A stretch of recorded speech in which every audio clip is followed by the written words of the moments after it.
Assalamualaikum warahmatullahi wabarakatuh. Perkenalkan, nama saya Miftahul Mukminin dengan NIM 21080560034 dari kelas PM2B. Di sini saya akan membuat video tentang amaliyah perilaku berakhlakul karimah dan pengamalan amal-amal soleh dalam kehidupan sehari-hari guna memenuhi mata kuliah Tauhid dan Akhlak Tasawuf dengan dosen pengampu Bapak Nanang Qasim. Pada pagi hari yang agak mendung ini, saya mengawali kegiatan dengan pergi ke kampus untuk kuliah.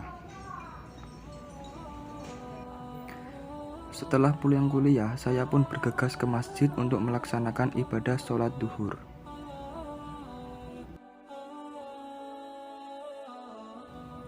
Sebelum melakukan sholat, saya berwudu terlebih dahulu. Niat berwudu yaitu nawaitul wudu'a li raf'il hadasil asghori fardul lillahi ta'ala. Artinya, saya niat berwudu untuk menghilangkan hadas kecil fardu karena Allah.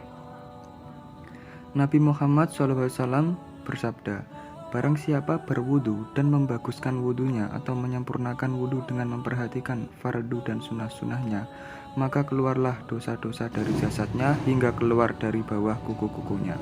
Hadis riwayat Muslim. Selesai wudhu, saya tidak lupa untuk membaca doa setelah wudhu. Lalu saya pun pergi menunaikan ibadah sholat duhur. Sholat merupakan perilaku berakhlakul karimah, yaitu mematuhi perintah Allah dan bersyukur kepada Allah. Sholat termasuk dalam rukun Islam yang kedua dan termasuk bentuk iman kepada Allah. Sholat merupakan kewajiban bagi orang-orang yang beriman. Adapun waktu sholat yang diwajibkan telah ditentukan berdasarkan ketentuan syarak, yaitu sebanyak 5 kali dalam sehari atau sering disebut sholat 5 waktu. Sebagaimana firman-Nya dalam surat An-Nisa ayat 103 sebagai berikut, Bismillahirrahmanirrahim.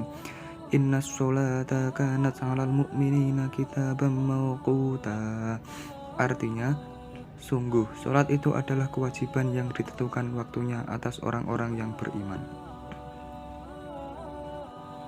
Setelah sholat, dianjurkan untuk berdoa kepada Allah. Zikir sangat penting karena di antara fungsinya adalah sebagai penyempurna dari kekurangan ibadah sholat. Zikir setelah menunaikan ibadah sholat fardu adalah perintah langsung dari Allah Subhanahu wa Ta'ala, meskipun dalam keadaan genting sekalipun, seperti keadaan perang. Selanjutnya, saya melanjutkan untuk membaca Al-Quran. Al-Quran merupakan pedoman bagi orang muslim untuk menuntun ke jalan yang benar. Salah satu keutamaan orang yang gemar membaca Al-Quran ialah kelak ia akan mendapatkan syafaat atau pertolongan di hari kiamat. Ini sesuai dengan sebuah hadis yang diriwayatkan Imam Muslim. Rasulullah SAW bersabda, bacalah Al-Quran karena sesungguhnya dia akan datang pada hari kiamat sebagai pemberi syafaat kepada orang yang membacanya.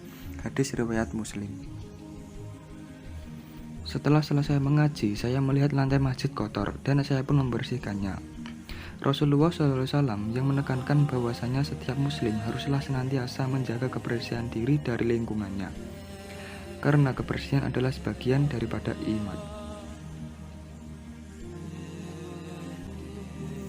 Setelah pulang dari masjid, saya berencana untuk pergi menjenguk teman saya yang sedang sakit. Menjenguk orang sakit merupakan pengamalan amal saleh yang sangat dianjurkan. Menjenguk orang sakit adalah perbuatan yang sangat mulia. Kita tidak hanya menghibur kerabat yang sedang sakit, tapi kita juga terdapat keutamaan dan pahala yang besar dalam perbuatan ini. Rasulullah SAW bersabda, apabila seseorang menjenguk saudaranya muslim yang sedang sakit, maka seakan-akan dia berjalan sambil memetik buah-buahan surga sehingga dia duduk. Apabila sudah duduk, maka diturunkan kepadanya rahmat dengan deras. Apabila menjenguknya di pagi hari, maka 70.000 malaikat mendoakannya agar mendapat rahmat hingga waktu sore tiba. Dan apabila menjenguknya di sore hari, maka 70.000 malaikat mendoakannya agar diberi rahmat hingga waktu pagi tiba. Hadis riwayat At-Tirmizi, Ibnu Majah, dan Imam Ahmad. Dan itulah tadi penjelasan tentang video amaliyah perilaku berakhlakul karimah dan pengamalan amal-amal soleh dalam kehidupan sehari-hari saya. Sekian, terima kasih. Wassalamualaikum warahmatullahi wabarakatuh.